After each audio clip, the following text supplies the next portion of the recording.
Right now, the world is holding its breath, not in panic, not openly, but quietly, like something is about to break. If you're watching the headlines, everything looks controlled, measured, even optimistic.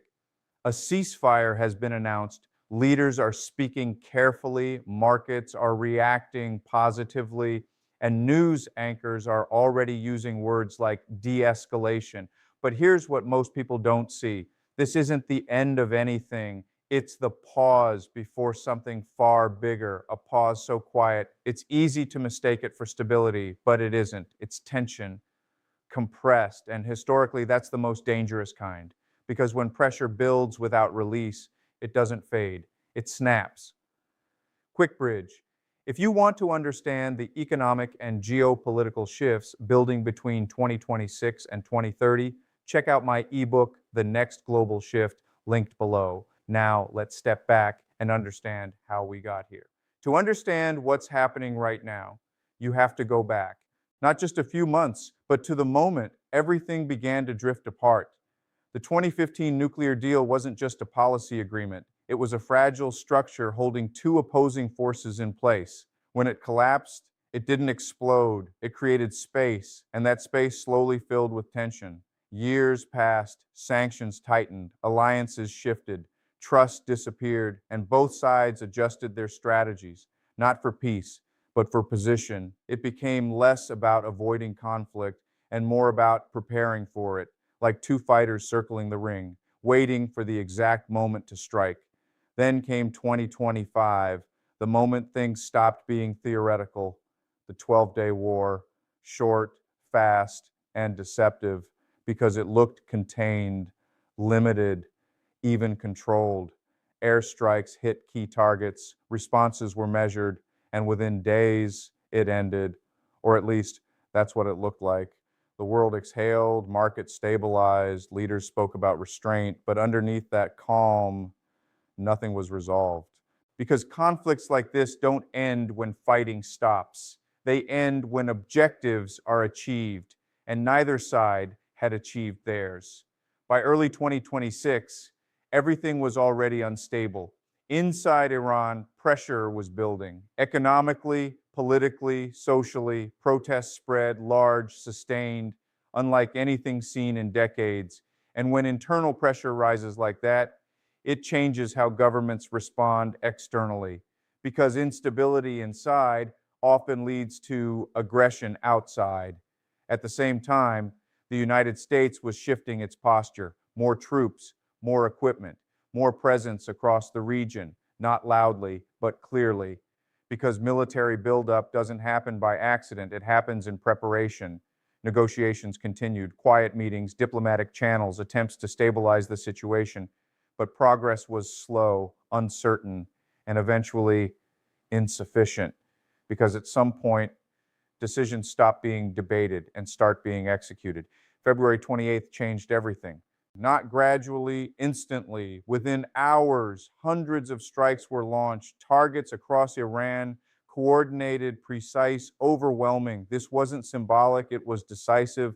Strategic sites were hit, military infrastructure, key facilities, locations that had been monitored for years, prepared for, mapped out in detail, and within minutes, another layer unfolded. Leadership targets, high-level figures, central command structures, all struck almost simultaneously. The goal was clear: disrupt, disorient, destabilize. But even the most precise operations carry risk, because once something begins at that scale, control becomes harder to maintain. And not everything goes according to plan. Civilian areas were affected. Damage spread beyond intended targets. And narratives began to diverge immediately, each side telling a different version, each side framing the outcome differently.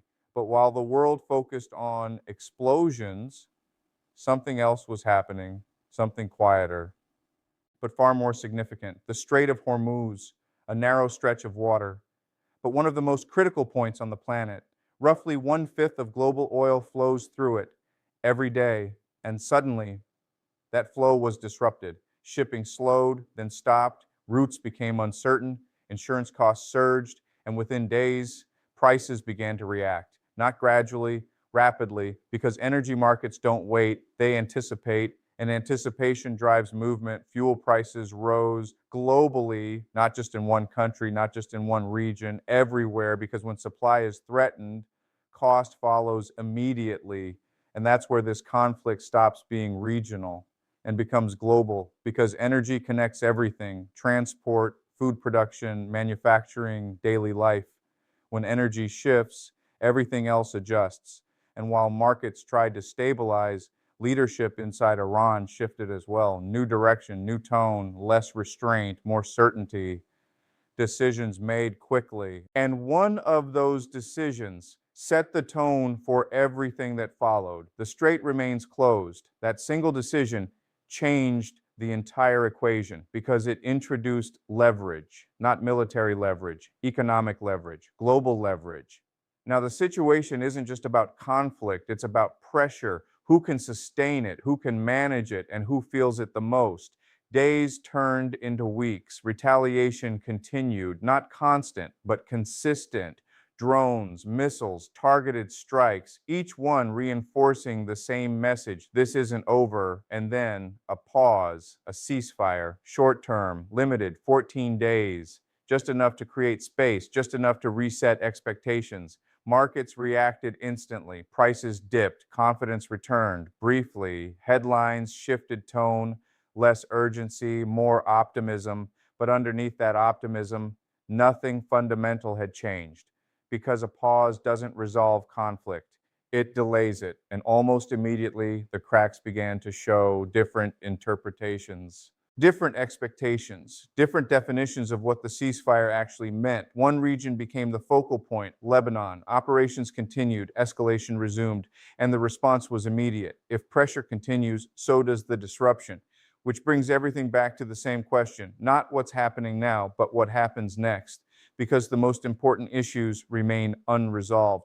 The nuclear question still exists, capabilities reduced, but not eliminated, oversight weakened, not strengthened, and positions remain unchanged, firm, uncompromising. At the same time, military planning continues, budgets increase, deployments expand, signals become clearer, because preparation doesn't happen without expectation, and expectation points forward. So now we're here, inside a window, 2 weeks, temporary calm, fragile stability. But history shows something important.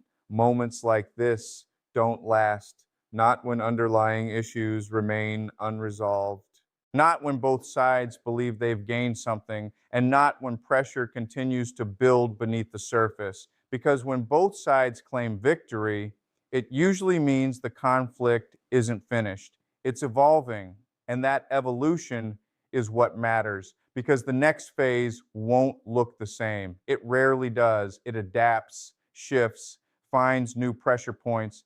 The real question isn't whether tension exists. It clearly does. The real question is how it releases, gradually or suddenly, because if it releases suddenly, the impact won't stay contained.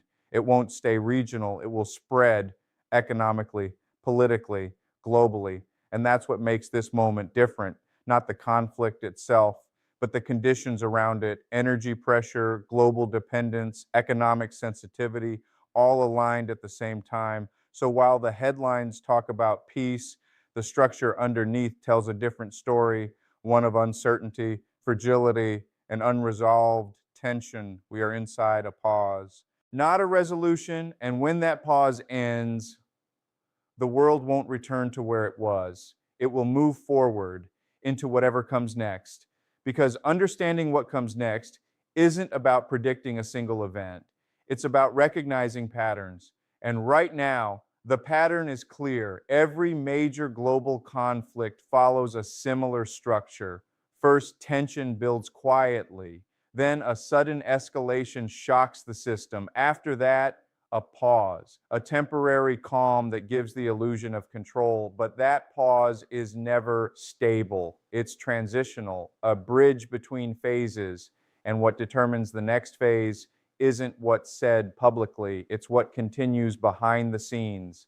Military positioning doesn't stop. Supply chains don't reset. Strategic planning doesn't pause. It accelerates because both sides use the quiet to prepare for the next move. And preparation always reveals intention, not through speeches, but through action. Look closely at what's happening now. Energy routes remain unstable. Naval presence is increasing. Regional alliances are shifting. And financial markets are reacting, not to peace, but to uncertainty. Uncertainty is the real signal because markets don't respond to headlines, they respond to risk. And right now, risk is rising. When oil routes become unpredictable, everything downstream is affected. Transport costs increase, supply chains tighten, food prices begin to adjust, and slowly pressure spreads into everyday life. It doesn't feel like a war, not immediately. It feels like inflation, higher bills, tighter budgets, subtle changes that seem unrelated but aren't. Because global conflict rarely arrives all at once. It arrives in layers. Economic first, then political, then, if unchecked, military again. And we're already moving through those layers. The economic impact is no longer theoretical, it's measurable. Energy volatility has increased, shipping delays are expanding. Our insurance premiums for transport routes are rising sharply, and that creates hesitation. When businesses hesitate, growth slows. When growth slows, markets tighten, and when markets tighten, governments react. But reactions take time, and time is exactly what this situation doesn't have, because the longer uncertainty lasts, the more pressure builds, and pressure, when sustained long enough, forces decisions. That's the stage we're entering now, the decision stage. Up until this point, actions have been reactive, responses to events, adjustments to changing conditions, but soon those reactions turn into strategy, deliberate moves, calculated risks, long-term positioning. And once that shift happens, everything accelerates because strategic decisions are harder to reverse. They commit resources, they define direction, they reduce flexibility, and when multiple powers begin making those decisions at the same time, the system becomes unstable, not chaotic, but tightly wound. Like a mechanism under tension, every movement matters, every action has consequences, and every miscalculation carries weight. This is where history becomes important, not as a comparison, but as a guide, because similar moments have existed before. Periods where tension built quietly, where warnings were visible but not fully understood. And in those moments, the outcome wasn't decided by one event. It was decided by accumulation, a series of decisions, a chain of reactions, each one pushing the system further. That's exactly what's happening now. Not one defining moment, but many smaller ones, stacking, building, creating momentum. And momentum is difficult to stop once it reaches a certain point. That's why this pause feels deceptive, because it suggests control. But control requires resolution, and resolution hasn't happened. The core issues remain untouched. Security concerns, regional influence, strategic dominance, all still active, all still unresolved. And as long as those issues remain, the system stays unstable. So what happens when the pause ends? There are only a few possible directions, none of them simple, none of them without consequence. One path is escalation, not immediate, but gradual. Increased pressure, more targeted actions, expanded influence across neighboring regions. Another path is fragmentation, where conflict spreads into smaller, less predictable areas. Proxy engagements, indirect confrontations, difficult to track, harder to control. And then there's the economic path, where pressure continues without direct confrontation, energy restrictions, trade disruptions, financial leverage. This path is quieter, but just as powerful, because economic pressure affects everyone, not just those directly involved. And often, economic strain creates its own form of escalation, internal instability, political pressure, public response, which then feeds back into the larger system. That's why this moment matters. not because of what's visible, but because of what's building underneath. We're not watching a finished event, we're watching a process still unfolding, still evolving. And processes like this don't resolve quickly, they move in phases, each one shaping the next. Right now, as we're between phases. The first phase created shock, the second created response, and this current moment is creating expectation. Expectation of what comes next, expectation of how far things will go, expectation of how long this tension can hold, and expectations influence behavior. Markets adjust, governments prepare, institutions reposition, all before the next move is even made. That's the hidden layer of global events, the part that isn't visible in headlines, but shapes everything that follows. So when the pause finally breaks, the reaction won't start from zero. It will start from where expectations already are, which means it will move faster, faster decisions, faster consequences, faster impact. And that's what makes this moment critical, not because it feels urgent, but because it doesn't. It feels calm, measured, controlled. But underneath that calm, everything is shifting quietly, continuously. And when enough of those shifts align, the system moves, not gradually, but all at once. That's when the real impact begins. Because by then, the groundwork has already been laid, the conditions already set, the direction already determined. And at that point, understanding what's happening becomes more important than ever. Not to predict every outcome, but to recognize the pattern, to see the movement, to understand the forces shaping it. Because once you understand that, the headlines start to make sense, the reactions become clearer, and the bigger picture comes into focus. And right now, that bigger picture is still forming, still incomplete, still in motion. But one thing is already certain: this pause won't last forever. Because pauses like this aren't designed to hold, they're designed to delay, to create space, to buy time. And time in moments like this is never neutral. It's used, calculated, measured. While the public sees calm, systems are adjusting behind the surface, supply chains are being rerouted, military assets are being repositioned, diplomatic channels are being tested. Nothing is standing still. It only looks that way. That's the illusion of a ceasefire. It creates the appearance of stability, while everything important continues to move. Because real stability requires agreement, and agreement requires compromise. Right now, there is no real compromise, only temporary alignment. And temporary alignment always has an expiration point, a moment where interests no longer match, where pressure becomes too great, where one side decides to act. That moment doesn't announce itself. It doesn't arrive with warning. It builds quietly until it crosses a threshold. And once that threshold is crossed, events accelerate. This is where most people are caught off guard, not because the signs weren't there, but because they didn't feel urgent. The signals looked small, incremental, easy to dismiss, but systems don't fail all at once. They weaken gradually, then shift suddenly. That's the nature of pressure. It accumulates invisibly, then releases all at once. And right now, the accumulation phase is still happening. Energy markets remain unstable, not collapsing, but fluctuating, unpredictable, sensitive to every development. Shipping routes are adjusting, but not confidently. Every decision is cautious, every movement calculated.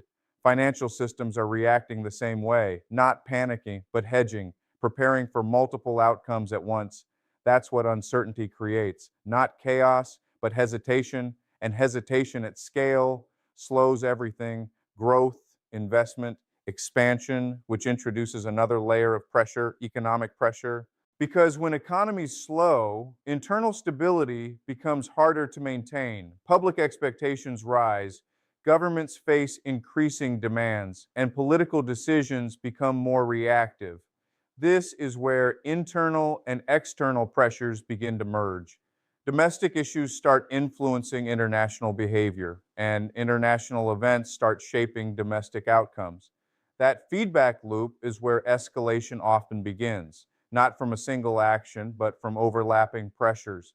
each one reinforcing the other. And once that loop forms, it becomes difficult to break because every response creates another reaction. Every adjustment triggers another shift, and the system begins to move on its own momentum. That's what makes this moment so critical. Not because something dramatic is happening right now, but because the conditions for something dramatic are forming quietly, gradually, systematically. And once those conditions are fully in place, the next phase doesn't need a large trigger. It only needs a small one. A single decision, a single miscalculation, a single event in the wrong place at the wrong time. That's all it takes. Because when tension is high enough, the system doesn't need force, it needs direction. And direction can come from anywhere: a regional escalation, a strategic move, an unexpected response, each one capable of shifting the balance, each one capable of accelerating the timeline. This is why the pause feels deceptive, because it suggests control, but control requires resolution, and resolution still hasn't happened. The core issues remain active, the underlying tensions remain unresolved, and the pressure continues to build. So when the pause finally ends, it won't be the start of something new. It will be the continuation of everything that's already in motion, only faster, more intense, more difficult to contain. And by then, the impact won't be limited to one region. It will extend outward through energy markets, through trade systems, through global economies, because everything is connected. And when one part shifts significantly, the rest follows. That's the reality of modern systems: interconnected, interdependent, and highly sensitive to disruption. So the real question isn't whether the pause will end, it will. The real question is what shape the world will take when it does. Because by that point, the groundwork will already be set, the pressure's already aligned, the direction already forming. And when that moment arrives, it won't feel gradual, it will feel sudden, like something changed overnight. But in reality, it will have been building all along.